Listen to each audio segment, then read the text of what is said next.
जैसे कि आप वीडियो के थंबनेल में देख ही चुके हैं कि ग्रामीण डाक सेवक भर्ती 2024 आयु क्या रहेगी, योग्यता क्या रहेगी, कैसे करें आवेदन और कितनी मिलेगी सैलरी और कौन कौन से रहेंगे अन्य भत्ते। जी हाँ दोस्तों, एक महत्वपूर्ण टॉपिक के बारे में आज आपको इस वीडियो में जानकारी दी जाएगी। जैसे कि आपकी जानकारी के लिए आपको बता दें कि 12 जुलाई 2024 को डाक विभाग के द्वारा ग्रामीण डाक सेवक कर्मचारियों के 42,000 से अधिक पदों पर भर्ती का विज्ञापन जारी कर दिया है। तो इसी टॉपिक को लेकर महत्वपूर्ण जानकारी आपको इस वीडियो में दी जाएगी। वीडियो को आप लास्ट तक जरूर देखें। वीडियो में आगे बढ़ने से पहले आप सभी से हमारा अनुरोध है कि यदि अभी तक आपने हमारा चैनल सब्सक्राइब नहीं किया है तो नौकरी से जुड़ी हुई हर एक ताजा अपडेट सबसे पहले देखने के लिए चैनल को जरूर सब्सक्राइब करें। चैनल के बारे में अपने दोस्तों को भी बताएं जिससे वो भी हर एक अपडेट सबसे पहले जान सकें। यदि कोई डाउट है आपका तो कमेंट बॉक्स में लिखकर जरूर बताएं। तो आइए शुरू कर लेते हैं ये महत्वपूर्ण और फायदेमंद वीडियो। यहाँ पर सबसे पहले जान लेते हैं कि कौन कौन सी पदों पर ये भर्ती की जाने वाली है उसके बारे में। तो यहाँ पर जो पद हैं वो इस प्रकार रहेंगे: ब्रांच पोस्ट मास्टर यानी कि BPM, assistant branch post master यानी कि एबीपीएम और डाक सेवक। इन 3 पदों पर ये भर्तियां की जाने वाली हैं। अब उसके बाद में जान लेते हैं कि जो महत्वपूर्ण डेट्स यहाँ पर कौन कौन सी हैं आवेदन करने की उनके बारे में।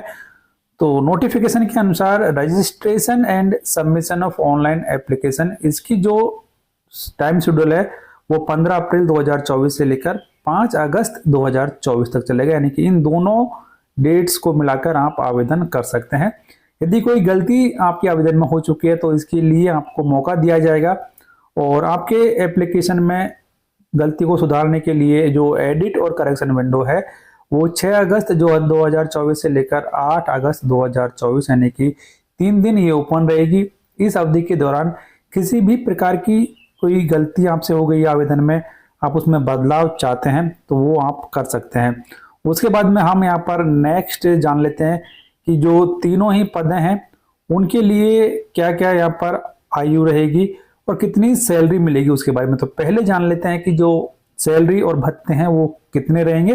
तो नोटिफिकेशन के अनुसार यहाँ पर बताया गया है कि जो ग्रामीण डाक सेवक कर्मचारी हैं उनको टीआरसीए यानी कि जो टाइम रिलेटेड कंटिन्यूटी अलाउंस है वो दिया जाएगा। इसके साथ में ही उन्हें हर साल 3% की वेतन बढ़ोतरी भी देखने को मिलेगी। यानी कि जो टीआरसीए स्लैब है इसके अनुसार उनकी सैलरी दी जाएगी और तीनों ही पोस्टों का जो मिनिमम टीआरसीए है वो अलग अलग है। इसके बारे में आपको अलग से वीडियो बनाकर बता दिया जाएगा। लेकिन फिलहाल जो सैलरी है वो जान लीजिए कि जो बीपीएम है उसकी मिनिमम सैलरी शुरू होती है 12,000 रुपए से लेकर और ये अधिकतम रहेगी उनकी 29,380 रुपए।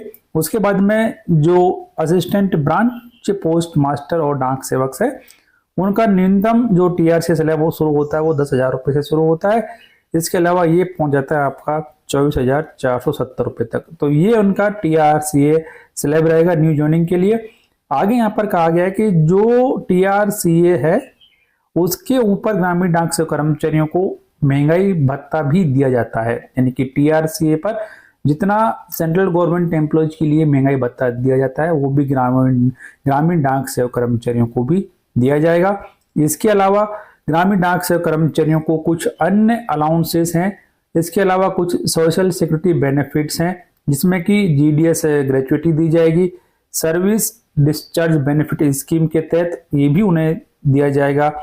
और इसके अलावा कुछ अन्य भत्ते ग्रामीण डाक सेवक कर्मचारियों के लिए, जैसे कि कोई विभाग की स्कीम है उसको यदि वो सेल करते हैं या फिर कस्टमर्स बनाते हैं तो उसका भी इंसेंटिव उन्हें दिया जाता है। लेकिन ये कुछ ऐसे वेतन और भत्ते हैं जो कि ग्रामीण डाक सेवक कर्मचारियों को सरकार के द्वारा दिए जाएंगे। उसके बाद में नेक्स्ट टॉपिक यहाँ पर है कि जो मिनिमम आयु है, एज लिमिट है वो कितनी है उसके बारे में। तो तीनों ही पोस्टों के लिए जो मिनिमम एज लिमिट है वो यहाँ पर रखी गई है 18 और अधिकतम एज लिमिट यहाँ पर रखी गई है 40 साल। इसके अलावा कुछ जो छूटें हैं यहाँ पर हैं वो भी दी गई है। और उससे पहले एक बात और आपको बताना चाहेंगे कि जो एज का निश्चय है वो last date of submission of application पर काउंट किया जाएगा। यानी कि इसमें आप अगस्त में लास्ट डेट है तो लास्ट डेट जो है अप्लाई करने की उस डेट तक आपकी उम्र 18 साल से कम नहीं होनी चाहिए और 40 साल से ज़्यादा नहीं होनी चाहिए।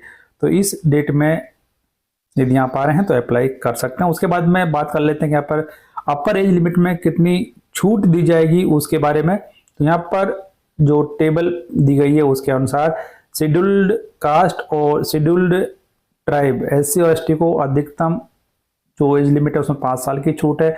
अदर बैकवर्ड क्लास को 3 साल की छूट यहाँ पर दी गई है। इकोनॉमिकली वीकर सेक्शन यानी EWS को कोई छूट यहाँ पर फिलहाल नहीं दी गई है। इसके अलावा जो पर्सन्स विद डिसेबिलिटीज हैं उन्हें 10 साल की छूट दी गई है। Persons with disability plus OBC यदि 2 कैटेगरी हैं तो उन्हें 3 साल की छूट यानी 13 साल की छूट यहाँ पर दी गई है। और डिसेबिलिटी पर्सन से और प्लस वो SC और SC कैटेगरी में आते हैं तो उन्हें अपर एज लिमिट में 15 साल तक की छूट दी गई है। तो आप यहाँ पर देख सकते हैं कि 3 साल से लेकर 15 साल तक की छूट कैटेगरीज को यहाँ पर दी गई है। नेक्स्ट यहाँ पर बात कर लेते हैं कि जो शैक्षणिक क्वालिफिकेशन क्या है, एजुकेशनल क्वालिफिकेशन क्या रहेगी। तो यहाँ पर जो एजुकेशनल क्वालिफिकेशन है वो आपकी मानी जाएगी as on the date of notification, यानी कि जो 12 जुलाई को ये नोटिफिकेशन मिला है उस तारीख तक आपके पास में एजुकेशनल क्वालिफिकेशन ये होनी चाहिए। तो यहाँ पर कहा गया है कि जो सेकेंडरी स्कूल लेवल की जो एग्जामिनेशन है वो आपने पास की होनी चाहिए, यानी कि आप 10वीं पास यदि हैं तो आप ग्रामीण डाक सेवक कर्मचारी के लिए अप्लाई कर सकते हैं। तो ज़्यादा कुछ बड़ी यहाँ पर एजुकेशन क्वालिफिकेशन नहीं है। यदि आप 10th पास हैं तो आप इस पोस्ट के लिए आवेदन कर सकते हैं। इसके अलावा लोकल जो लैंग्वेज है वो भी यहाँ पर एक कंडीशन है, आपके पास में लोकल लैंग्वेज जो है वो होना बेहद जरूरी है। इसके बाद में यहाँ पर कौन से जो सर्किल में और कौन सी पोस्ट के लिए कौन सी लैंग्वेज है उसकी जानकारी भी दी गई है। तो ये आपके लिए बेहद जरूरी है कि आप 10वीं पास हों और आपको लोकल लैंग्वेज भी आना बेहद जरूरी है। उसके बाद में कुछ अदर क्वालिफिकेशंस यहाँ पर रहेंगी, जैसे कि आपको जो कंप्यूटर है उसका नॉलेज होना चाहिए, आपको साइकिल चलाना आना चाहिए और आपको एडुकेट मीन ऑफ लाइवलीहुड, यानी कि इस नौकरी के अलावा आपके पास में कमाई के अन्य सोर्स भी होने चाहिए। तो ये जो कंडीशंस हैं ये अदर क्वालिफिकेशंस में है, ये आपके पास में नहीं होगा तभी चलेगा, लेकिन आपको 10वीं पास और लोकल लैंग्वेज का ज्ञान होना बेहद जरूरी है। तो ये कुछ ऐसी बेहद महत्वपूर्ण जानकारी हैं जो कि ग्रामीण डाक सेवक कर्मचारियों के लिए जानना जरूरी है। और दोस्तों इसके अलावा आपको ये जानना है कि किस सर्किल में कितनी वैकेंसी है, इसके संबंध में हमारे चैनल पर वीडियो डाला हुआ है, उसमें आप जरूर देखें और इस वीडियो को लाइक करें, आपके दोस्तों से शेयर करना ना भूलें जिससे वो भी इससे बड़ी अपडेट के बारे में जान सकें। यदि आपको किसी स्पेसिफिक टॉपिक पर कोई वीडियो चाहिए तो कमेंट बॉक्स में लिखकर हमें जरूर बताएं, वो भी आपके लिए बनाया जाएगा। तो फिलहाल इस वीडियो में इतना ही। वीडियो देखने के लिए आप सभी को धन्यवाद।